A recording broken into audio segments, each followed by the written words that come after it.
नमस्कार, मैं अजय साहू और आप देखना शुरू कर चुके हैं शोरगुल टाइम्स। कहानी सीक्रेट अमीरजादा के इस एपिसोड में शेखर और यामिनी से अंजना का भाई बदला लेने के लिए तैयार था।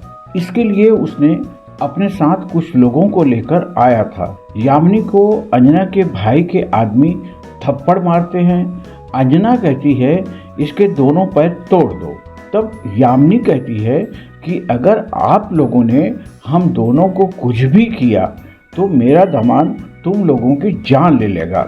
वो बताती है कि मेरा दामाद रायजादा परिवार से है। यह सुनकर देव थोड़ा हैरान हो जाता है। थोड़ी ही देर में आहान और सनाया हॉस्पिटल पहुंच जाते हैं। आहान को देखकर देव परेशान हो जाता है। वो जानता था कि आहान कोई मामूली आदमी नहीं है, इसलिए देव अब कुछ भी कहने करने की स्थिति में नहीं था।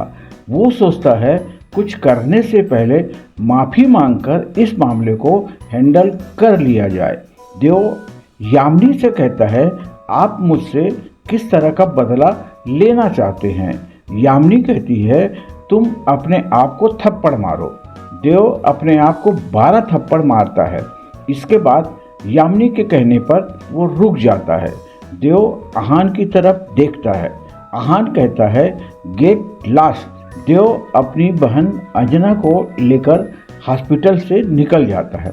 अब हॉस्पिटल में सब कुछ सामान्य हो गया था। इस एपिसोड की शुरुआत कुछ इस तरह से होती है।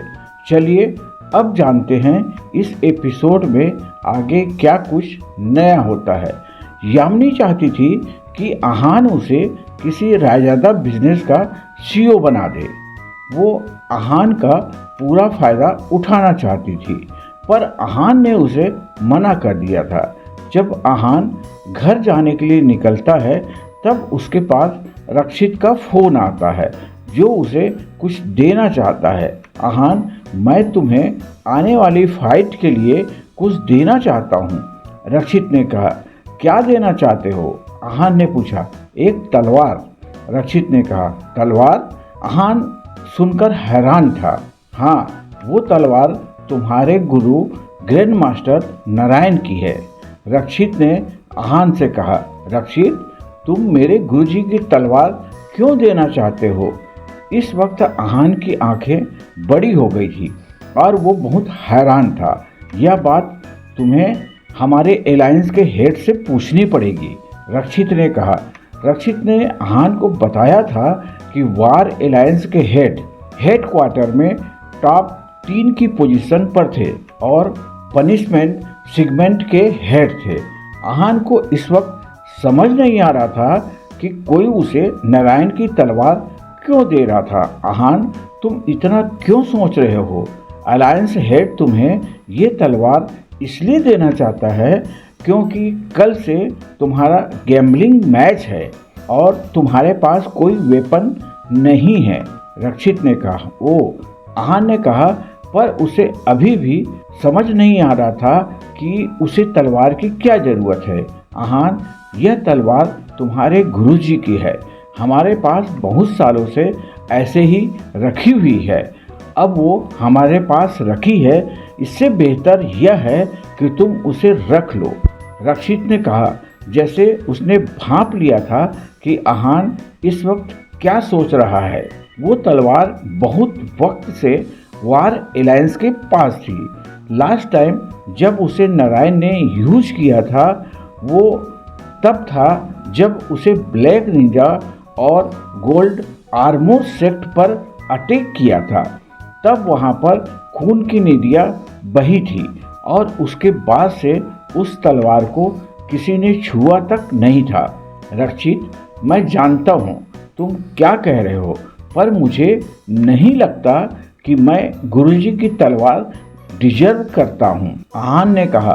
तलवार वार अलायंस के पास जरूर थी, पर उसे किसी ने यूज नहीं किया था। अब अगर आहान वो तलवार एक्सेप्ट कर लेता तो उसे भी नारायण जैसा समझा जाता, पर आहान उसके लिए अपने आप को तैयार नहीं समझता था। नारायण दुनिया में सबसे बड़े ग्रैंड मास्टर थे और सब लोग उनका लोहा मानते थे। ऐसे इंसान की तलवार आहान कैसे ले सकता था? आहान, तुम अपने आप को इतना छोटा क्यों मानते हो? तुम नारायण सर के लास्ट स्टूडेंट हो और इस तलवार के हकदार भी। रक्षित ने कहा।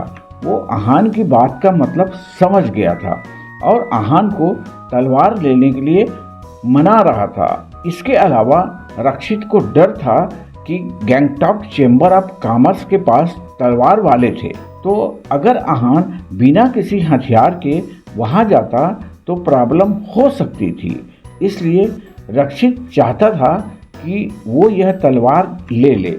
अलायंस हेड आहान को तलवार सिर्फ इसलिए नहीं देना चाहते थे क्योंकि वो नारायण का स्टूडेंट था, बल्कि इसलिए भी देना चाहते थे क्योंकि वो कैपेबल था। अगर अलायंस हेड को लगता है कि आहान इसके लायक नहीं है तो फिर वो यह तलवार आहान को कभी नहीं सौंपता। इतना सब कुछ हो जाने के बाद आहान रक्षित की बात मान गया और तलवार लेने के लिए सहमत हो गया। रक्षित, अगर ऐसी बात है तो फिर आपको मुझे तलवार देना आना पड़ेगा, आहान ने कहा। रक्षित के इतना बोलने के बाद अगर आहान नहीं मानता तो यह रक्षित की और अलायंस हेड की इंसल्ट होती। ठीक है, तुम मेरा इंतजार करो, मैं आधे घंटे में पहुंचता हूं, रक्षित ने कहा। आधे घंटे में रक्षित हॉस्पिटल पहुंच गया। आहान वहां पर उसी का इंतजार कर रहा था। रक्षित ने जब उसे तलवार दी और आहान ने उसे पहली बार हाथ में लिया तब उसकी आंखों में चमक आ गई। यह तलवार शीशे की तरह चमक रही थी। डिवाइन स्वॉर्ड, रक्षित ने कहा। नारायण सर इसे डिवाइन स्वॉर्ड बुलाते थे, तब से इसका नाम वही है। उस जमाने के सबसे बेहतरीन स्वॉर्ड मास्टर ने इसे बनाया था। इसकी क्वालिटी के टक्कर की आज तक कोई और तलवार नहीं बनी है। इसी देखकर दूर से ही लोग डर जाते हैं। इस तलवार से किसी का सिर धड़ अलग कर देना बहुत आसान था, रक्षित ने आहान को बताया। यह सब सुनकर आहान के चेहरे पर मुस्कान आ गई। उसकी आंखें पहले से ज़्यादा चमक रही थी और वो बहुत खुश था। यह काफ़ी दमदार तलवार है, आहान ने कहा। आहान मार्शल आर्ट के अलावा तलवार के बारे में भी जानता था, पर उसके पास कोई तलवार नहीं थी। ऐसा नहीं था कि वो तलवार खरीदना नहीं चाहता था या फिर खरीद नहीं सकता था, पर उसे अपने हिसाब की तलवार कभी नहीं मिली थी। उसे जितनी भी तलवार मिली थी उसमें से कोई भी लड़ने के लायक नहीं थी। उसकी धार इतनी कम थी कि अगर आहान उनसे किसी से लड़ भी लेता तो आहान की ताकत की वजह से वो तलवार टूट जाती। आहान को बचाने की जगह उस तलवार की वजह से आहान प्रॉब्लम में फंस सकता था। इस वजह से आहान के पास अपना कोई वेपन नहीं था, पर अब उसके हाथ में डिवाइन स्वॉर्ड थी जिसे वो अपनी कह सकता था। रक्षित, मेरी तरफ से अलायंस हेड को थैंक यू जरूर कहना, आहान ने कहा। वो अलायंस हेड से कभी मिला नहीं था, पर फिर भी उन्होंने उसके लिए जो किया था वो आहान के लिए बहुत बड़ी बात थी। रक्षित हंसने लगा, फिर कहा, अलायंस हेड जानते थे तुम यह जरूर कहोगे। उन्होंने कहा कि थैंक यू की कोई ज़रूरत नहीं है, तुम बस यह ध्यान रखना कि गैंगटॉक चैम्बर ऑफ कॉमर्स जीत ना पाए। रक्षित ने आहान के कंधे पर हाथ रखते हुए कहा। आहान ने कहा, अरे हाँ, मुझे तुम्हें एक बात और बतानी थी, रक्षित ने अचानक से कहा। क्या बात है? आहान ने पूछा।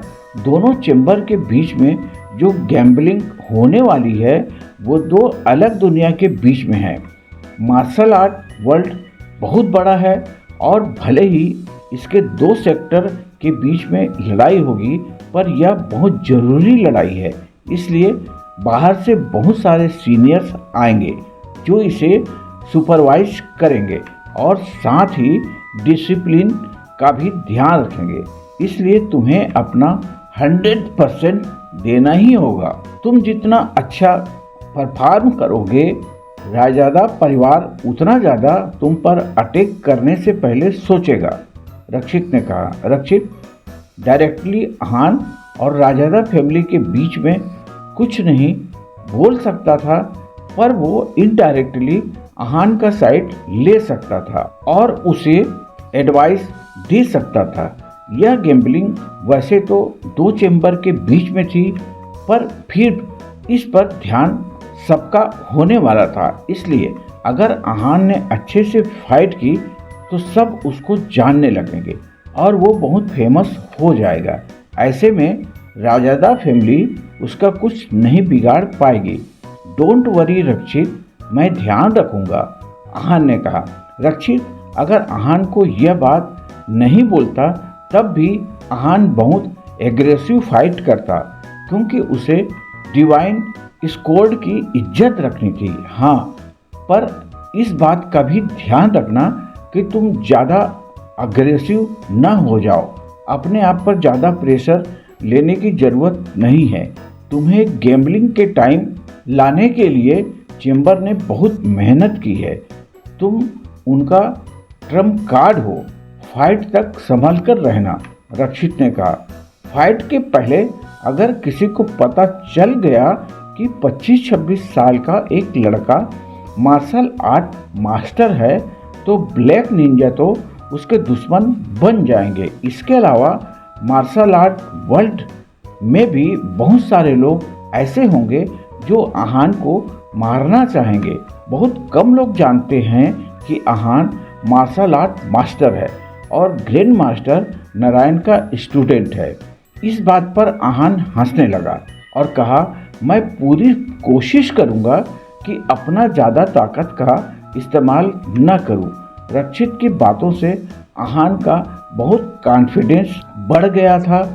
तुम जब कपूर मैंसन गए थे तब जतीन कपूर ने तुम्हें फाइट के बारे में रूल्स बता ही दिए होंगे। कैसे एक फाइटर फाइट के लिए स्टेज पर आएगा और लास्ट में स्टेज पर रहेगा वही फाइट जीतेगा, रक्षित ने पूछा। हाँ, यह फाइट है कहाँ पर? अहान ने कहा। Valley of flower. यह कहाँ पर है? अहान ने कंफ्यूज होते हुए पूछा। अहान ने पहले इस जगह का नाम कभी नहीं सुना था। यह मनाली के पास ही एक जगह है। वैसे तो यह एक टूरिस्ट स्पॉट है, पर इस बार उसे फाइट के लिए यूज किया जा रहा है। कल तुम और बाकी के 9 फाइटर मनाली चेंबर के ऑफिस में मिलोगे। इसके बाद सब साथ में वैली ऑफ फ्लावर्स पहुंचेंगे, रक्षित ने अहान को बताया। क्या तुम भी रहोगे वहां पर? अहान ने पूछा। नहीं, मुझे वार अलायंस का काम देखना है, पर अलायंस के वाइस हेड तुम्हारे साथ रहेंगे। घबराने वाली कोई बात नहीं है, रक्षित ने कहा। ओके। अहान पूरी तरह सेटिस्फाई नहीं था, पर वो रक्षित की बात मान गया। चिंता मत करो, कोई भी किसी पर अटैक नहीं करेगा। इस वक्त सारे अलायंस बहुत स्ट्रिक्ट हैं, तुम चिंता मत करो, रक्षित ने कहा। एक्चुअली अहान यही सोच रहा था, अगर वैली ऑफ फ्लावर पहुंचते हुए कुछ हो गया तो मनाली वाल अलायंस या फिर मार्शल आर्ट अलायंस से मदद कैसे भेजेंगे। ओके, अहान ने कहा। उसे रक्षित की बात पर भरोसा था। वो यह तो मान गया था कि ब्लैक निंजा कुछ नहीं करेंगे, पर मार्शल आर्टिस्ट पर उसे भरोसा नहीं था। इसके बाद रक्षित वहां से चला गया। तभी अहान के पास गीत का कॉल आया। गीत कुछ दिनों से जब भी अहान को कॉल करती थी, कुछ न कुछ फाइट से रिलेटेड बात करने के लिए कॉल करती थी। हेलो, अहान ने कहा। अहान, तुम कहाँ हो? गीत ने पूछा। क्या बात है? अहान ने पूछा। सब तुम्हारा कपूर मैंसन में इंतजार कर रहे हैं, जल्दी आओ, गीत ने कहा। दरअसल इस बार कपूर फैमिली की तरफ से 4 फाइटर्स थे और सबने आज कपूर मैंशन में मिलने का प्लान बनाया था। बाकी 3 वहां पहुंच गए थे पर आहान अभी तक नहीं पहुंचा था। एक्स फिक्स टाइम बताने के बाद आहान ने फोन रख दिया। गीत से बात होने के बाद आहान हॉस्पिटल से वापस आया। उसने सनाया को बुलाया और उसे सेफ रहने के लिए और अपना ध्यान रखने के लिए कहा। आहान को फाइट से वापस आने में 5 दिन लगने वाले थे। 3 दिन की फाइट थी और 2 दिन आने जाने में लगने वाले थे। इतने वक्त में कुछ भी हो सकता था। आइस लोटस पील लेने के बाद सनाया को मार्शल आर्ट बिगनर की स्ट्रेंथ थी पर उस पर पूरी तरह भरोसा नहीं किया जा सकता था। इसके बाद आहान ने कुछ सोचा और अतुल को कॉल किया। हेलो, अब क्या हुआ? सामने से एक बहुत तेज आवाज आई। अतुल, देवांश कहाँ है? वो अपने सेक्शन से बाहर आ गया? आहान ने पूछा। अतुल ने चारों स्टूडेंट में देवांश सबसे ज़्यादा स्ट्रांग था। कुछ दिन पहले ही देवांश ने आहान से कहा था। उसे ऐसा लग रहा था जैसे वो मार्शल आर्ट के स्टेज 2 के फाइनल लेवल पर आने वाला था। देवांश को उसके सिस्टम नज़र आ रहे थे, इसलिए आहान ने सीधा सवाल किया। हाँ, आ गया, पर तुम क्यों पूछ रहे हो? अतुल ने कहा। मैं चाहता हूँ कि देवांश कुछ दिनों के लिए सनाया को सेक्रेटली प्रोटेक्ट करे। आहान ने कहा। सनाया तुम्हारी पत्नी? अतुल ने कहा। हाँ, मेरी वाइफ। आहान ने कहा। तुम कहाँ जा रहे हो? अतुल ने पूछा। फाइट के लिए। आहान ने कहा। तुम्हें भी चलना है मेरे साथ? आहान ने अतुल से पूछा। Fight? I like it, Atul ने कहा। अतुल भी इंटरेस्टेड था। पहले देवांश को हॉस्पिटल भेजो, फिर तुम मेरे साथ कपूर मैंशन चलो, आहान ने कहा। आहान अतुल को अपने साथ इसलिए ले जाना चाहता था क्योंकि अगर रास्ते में उन दोनों पर कोई खतरा आया तो वो दोनों मिलकर उसे निपट सकते हैं। कुछ देर बाद देवांश और अतुल साथ में हॉस्पिटल पहुंचे। तुमने लेवल पार कर लिया? आहान ने सरप्राइज होते हुए देवांश से कहा। पिछली बार से अब देवांश का ऑरा ज़्यादा रिफाइंड था। हाँ यंग मास्टर, देवांश भी बहुत खुश था। वो 5 साल से एक ही लेवल पर अटका हुआ था, पर आज फाइनली उसने वो लेवल क्रॉस कर लिया था। देवांश, अब कुछ दिनों के लिए सनाया तुम्हारी जिम्मेदारी है, उसका ध्यान रखना, आहान ने कहा।